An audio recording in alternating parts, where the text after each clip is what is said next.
or S back then in 2012. So I'm a little bit of I'm a different speaker now than came to you before. As Tony mentioned, when I was here in 2012, I'd done Pegasus News. I was doing some consulting for media companies. And since then, I've started Speakeasy, which is a content marketing and social media agency. We're a joint venture between Slingshot, which is a traditional ad agency, and the Dallas Morning News, which still sounds like kind of an unusual partnership now that we're 3 years into it. The Dallas Morning News does most of our biz dev, and they're also a client, so we don't have to do a lot of our own selling. And then Slingshot, most of the people who work at Speakeasy are not agency people by training. They're writers, they're marketers. So Slingshot kind of provides our back end and helps us run the business and does our HR and our IT and keeps me making new mistakes instead of old agency mistakes. But we've grown pretty big. We've been at it since September 2012. We've got about 50 clients, some regional, a few national. Ones you'd recognize, ServiceMaster, which owns Terminix, American Home Shield, a lot of home service businesses. Other ones you'd recognize, Galleria Mall, Weir's Furniture. We do a lot of healthcare, we do a lot of auto. Andy, who's here with us, does Flying Saucer. We do a custom digital publication for them. So anyway, lots of different companies. So just, that kind of colors my point of view. That's the world I'm living in, so I'm thinking a lot about brand marketing. And obviously, I still have strong opinions about newspapers. The other thing that's different is when I was here in 2012, there was a lady who came here with me who was only recently become a friend of mine, and she was kind of here for moral support. And then we all went out for drinks afterwards. And that was the start of her becoming my wife a couple years ago. So I came to DFW WordPress single and left married. It didn't happen quite that way. But good things happen here. So I always like to do an off number. So I've got 17 predictions for 2016. So everybody's been talking for the last few years about mobile first. I would almost say we're moving to a world of mobile only, where the desktop is of such minor importance compared to mobile.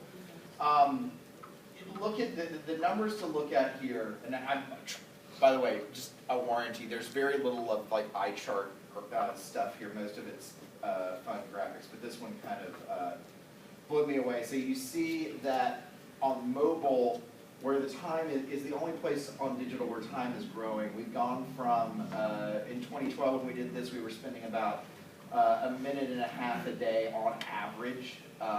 This goes up much, much higher. You're spending, I'm sorry, it's an hour and a half a day. Now we're spending 3 hours and change. And all of the other mediums are going down, the non-digital mediums. Desktop is not where more people are going. Every day there's more people who are consuming mobile. So I'm sure all of you are doing the smart thing and making your sites responsive. I would say, I know the way we counsel clients now to think about sites is go build out a mobile experience and then let that flow down to the desktop instead of the other way around. And I think people haven't caught on to that yet, but they're going to start very soon. And that means if you're doing e-commerce, it's got to work just as well, if not better, on mobile than elsewhere. Yeah? Why do you have mobile non-voice as opposed to voice? What's the difference? Yeah, just mobile, meaning that's your digital, that's your doing email, Facebook. It's not talking on the phone. Talking on the phone is not included in that number. Can be asking for search on voice?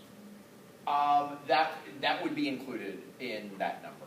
Okay. So the non-voices, and I'm picking this up from eMarketer, you can source there, but yeah, it's probably an inelegant way of putting it, but it basically means mobile that's not talking on the phone to other people. Yeah?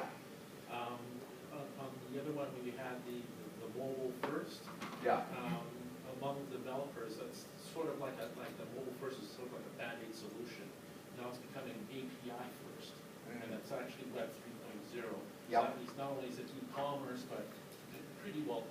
else, all of your content is going to be affected by your APIs.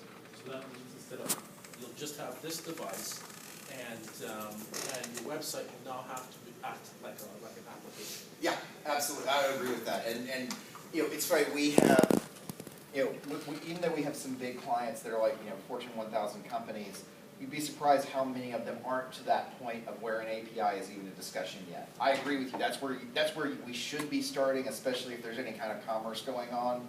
I think it's another year before I think a lot of people have caught up to that. If you're in the API space, it's a very good place to be right now. Programmatic advertising. I talked about how that's what kept traditional advertising from kind of dying. So just to be clear, when I'm talking about programmatic advertising, it is going to, instead of going to a specific site to buy ads, you are going to a marketplace and bidding on not inventory, not a place, but a targeting of a person or a type of person. So this is, you know, you go to Amazon and you are shopping for a computer, and suddenly that model of computer starts stalking you, right? That's retargeting. That's part of programmatic. Then figuring out your demographics and targeting you further as you're cookied and followed around the web is a bigger and bigger part of that. It's really gotten, I was talking with somebody earlier, it's really gotten crazy. You know, at one point, it finally started seeming normal that what I was shopping for on Amazon was showing up on my Facebook feed. Then what my wife was shopping for on Amazon on a computer that I never touch starts showing up on my Facebook feed. It kind of ruins Christmas, but this has really, really fundamentally changed the way that advertising works. It's changed the economics for publishers, some of it positively, surprisingly.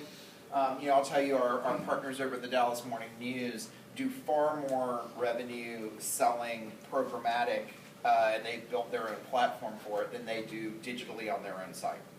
Yeah. Well, is Chisel, is that this is the first explanation I've had of this. Is Chisel the site that does that permits you to select a Well, it is demographic? one, and the reason I put Chisel up there is this. So Chisel is a platform, in fair disclosure, my sister company, the Dallas Morning News, owns a minor stake in it. Chisel is basically a programmatic advertising platform that you can go sign up on right now and use your credit card and place pretty close to the same kind of targeting that, you know, a guy on Madison Avenue in New York can buy. So it's meant to be much more of a smaller marketplace. So for instance, at the Morning News, they call their platform Connect. To use that, you've got to spend a minimum of like $2,500 a month to use that. And they're using a hybrid of technology and hand touch, having a human being. We've got a guy named Jarrett who comes into our office and literally sits there with our team and twiddles the knobs.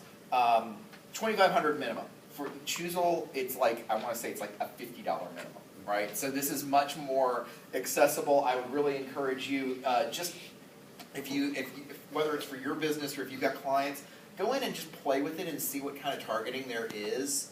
It'll really amaze you, and I'm sure, you know, a lot of the reason you may be doing WordPress sites is to have great content and to draw people through search, and that's important. But this is a way to get people to the content for the first time that I think is really changed the business. Yeah. Well, so that's the Dallas Morning News product, and I understand that. So is that just across Morning News properties, or do they extend it everywhere? It runs ads on the New York Times. Okay, it so runs Chisel ads does on that, any though. site. Yeah. Okay. Yeah. Cool. Yeah. Well, and a follow-up question. I was reading about a widget the other day, and I don't know if it's the same thing or not, but what my understanding of what I think this thing said I could do was to sell advertising on a personal site, and then a person would just come in and say, you know, you put a fee up, and then they buy the ad for however long. Right. That's not the same thing. Yeah, that's right? different. Okay. Because you're buying a specific site. When you go buy programmatically, you don't know what site you're going to be on. You can put some restrictions on it and say, hey, I don't want to show up on a porn site, or I don't want to. A lot of advertisers will say they don't want to show up on message boards, right? Because they don't know what's going to be on a message board. But it's pretty wide open. And that's part of why you start seeing the same ads on the sites all over the internet as you're going around. They're chasing you around. And what I'm saying is, 4 years ago, this wasn't really available but to a very few people. 2 years ago, it was an ad agency play, and it was growing. Now, everybody in this room could go do that tomorrow. And like on that, so you say I have to be on the New York Times, the San Francisco